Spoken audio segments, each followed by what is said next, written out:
दुख सागर का दूसरा स्कंद 7वां अध्याय। इस अध्याय में आज हम पढ़ेंगे श्री नारायण जी के 24 अवतारों का पितामह ब्रह्मा जी द्वारा वर्णन करना। लेकिन उससे पहले अगर आप चैनल पर नए हैं तो चैनल को जरूर सब्सक्राइब करें और नोटिफिकेशन बेल दबाने के बाद ऑल पर क्लिक करें ताकि आने वाले हर अध्यायों की नोटिफिकेशन आपको सबसे पहले मिल सके और आप उन्हें सबसे पहले सुन सकें। तो चलिए इस अध्याय को शुरू करते हैं। पितामह ब्रह्मा जी बोले, हे नारद, श्री नारायण जी का पहला अवतार सनक, सनंदन, सनातन तथा सनत कुमार के रूप में मेरी नाक से उत्पन्न हुआ था।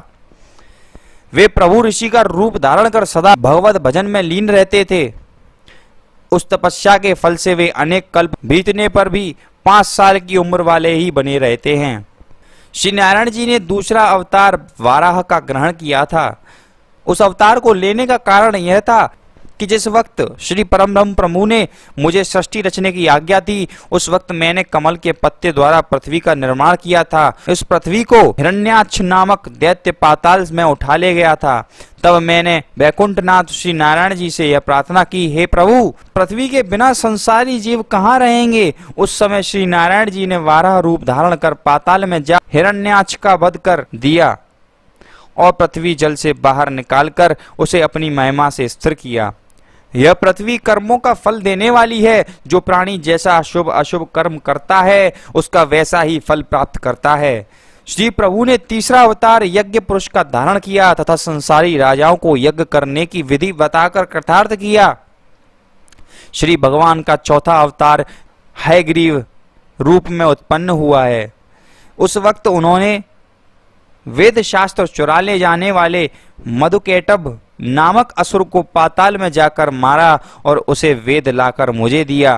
5वां अवतार धर्म नामक ऋषि द्वारा मूर्ति नामक कन्या के गर्भ से नारायण रूप में हुआ। वे अवतारी भगवान उत्तराखंड में बद्री केदारनाथ नामक स्थान में बैठे हुए इस अभिप्राय से तपस्या करते हैं ताकि संसारी लोग भी मुझे देखकर तपस्या करने में प्रवृत्त हों। श्री हरि ने 6वां अवतार कपिल मुनि के रूप में लेकर अपनी माता देवहूति को सांख्य योग का उपदेश देकर मुक्ति प्रदान की।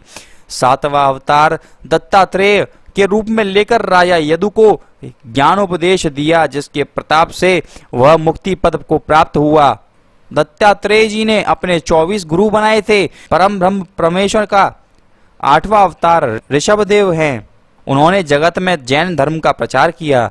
9वें अवतार में राजा पृथु बनकर श्री नारायण जी ने अपने पिता वेणु को नरक में जाने से बचाया और गौरूपिणी पृथ्वी को दूहकर उसमें से समस्त वनस्पतियों को दूध के समान निकाल दिया। फिर उन्होंने जो पहाड़ पृथ्वी पर फैले हुए थे उन्हें इकट्ठा करके उत्तराखंड में स्थापित कर दिया और फिर पृथ्वी पर प्राणियों के निवास करने के लिए नगर तथा गांवों का निर्माण किया। 10वें मत्स्यावतार में प्रभु ने राजा सत्यव्रत को प्रलय काल का प्रत्यक्ष दर्शन कराया। 11वें अवतार में कश्यप रूप में सिंधु मंथन के समय भगवान ने अपनी पीठ पर मंदराचल पर्वत को धारण कर समुद्र में 14 रत्नों को निकाला। समुद्र मंथन के समय ही 12वां अवतार धन्वंतरी वैद्य के रूप में वनस्पतियों को हाथ में लिए समुद्र से हुआ। समुद्र से अमृत निकलने पर जब देवता और दानव उसे पीने के लिए आपस में झगड़ने लगे, तब प्रभु ने 13वां मोहिनी अवतार रखकर अपनी सुंदरता से असुरों को मोहित कर लिया और वह अमृत लेकर देवताओं को पिला दिया। 14वां नरसिंह अवतार लेकर श्री नारायण जी भगवान ने दैत्य हिरण्यकश्यप को मारकर परम भक्त प्रहलाद के प्राणों की रक्षा की। 15वां वामन अवतार लेकर प्रभु ने राजा बलि के 3 पग भूमि का दान लेकर देवताओं को प्रदान कर दी। 16वां हंसावतार लेकर नारायण जी ने सनत कुमार जी को ज्ञान का उपदेश देकर उनका अहंकार दूर किया। 17वें नारायण अवतार में प्रभु ने भक्त ध्रुव को अपना साक्षात दर्शन कराया। 18वें हरि अवतार में प्रभु ने ग्राह का संहार करके गजेंद्र की प्राण रक्षा की। 19वें परशुराम अवतार में प्रभु ने हरि भक्तों को कष्ट पहुंचाने वाले अधर्मियों का वध किया और भूमि को 21 बार क्षत्रियों से हीन करके ब्राह्मणों को दान में दे दिया। 20वें रामचंद्र अवतार में गौ ब्राह्मणों को कष्ट देने वाले अन्य असुरों सहित रावण का वध करके लंका का राज विभीषण को देकर महावीर जी को यश दिया।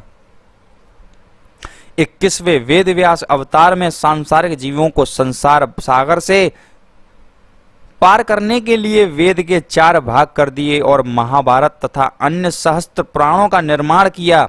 22वें कृष्णावतार में भगवान श्री कृष्णचंद्र ने कौरव पांडवों में महाभारत करवा दिया और कंस, काल, यवन एवं जरासंध आदि बहुत से पापी राजाओं को मारकर पृथ्वी का भार दूर किया और संसार में रहते हुए बहुत से चरित्र किए। 23वें बुद्ध अवतार लेकर राक्षसों का मन यज्ञ करने से हटाया। तत्पश्चात कलयुग के अंत में परम ब्रह्म प्रभु का 24वां अवतार कल्कि नामक से होगा। वे हाथ में तलवार लेकर नीचे घोड़े पर बैठकर अत्याचारी और पापी लोगों को मारते हुए संसार में सतयुग में कर्मों की स्थापना कर धर्म को बढ़ाएंगे। हे नारद, मैंने अपनी मति के अनुसार उस अविनाशी परम ब्रह्म प्रभु के 24 अवतारों को तुम्हें सुनाया है। जो प्राणी अज्ञान के कारण श्री नारायण भगवान को भली प्रकार से न पहचानता है, उसे चाहिए कि वह ज्ञान एवं मोक्ष पाने के लिए इन अवतारों को अवश्य सुने।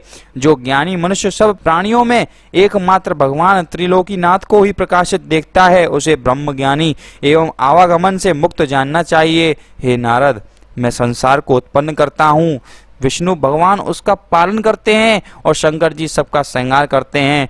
ये तीनों देव भी श्री नारायण जी के ही अवतार हैं। संपूर्ण जगत उन परम परमेश्वर की माया से लीन होकर स्त्री, पुत्र, धन आदि के मोह जाल में फंसा हुआ है। जिस पर भगवान नारायण की अटूट कृपा होती है, वही इस जाल से मुक्त हो पाता है। इस भव जाल से मुक्त होने के लिए परम ब्रह्म प्रभु की ध्यान, कीर्तन एवं लीला चरित्रों को सुनने से उत्तम कोई अन्य प्रत्य नहीं है। भगवान के अवतारों के चरित्रों का वृत्तांत चारों वर्णों के मनुष्यों को सुनना उत्तम कहा है। और इसी प्रकार यहाँ पर 7वां अध्याय समाप्त होता है। लेकिन आप अगर चैनल पर नए हैं तो चैनल को जरूर सब्सक्राइब करें और नोटिफिकेशन बेल दबाने के बाद ऑल पर क्लिक करें। हमारी आपसे एक और विनती है कि इस वीडियो को यथासंभव शेयर करें, ताकि हमारे भारतीय लोग जो अपनी संस्कृति से विमुख हो चुके हैं, उन्हें अपनी संस्कृति की ओर रुझा सकें।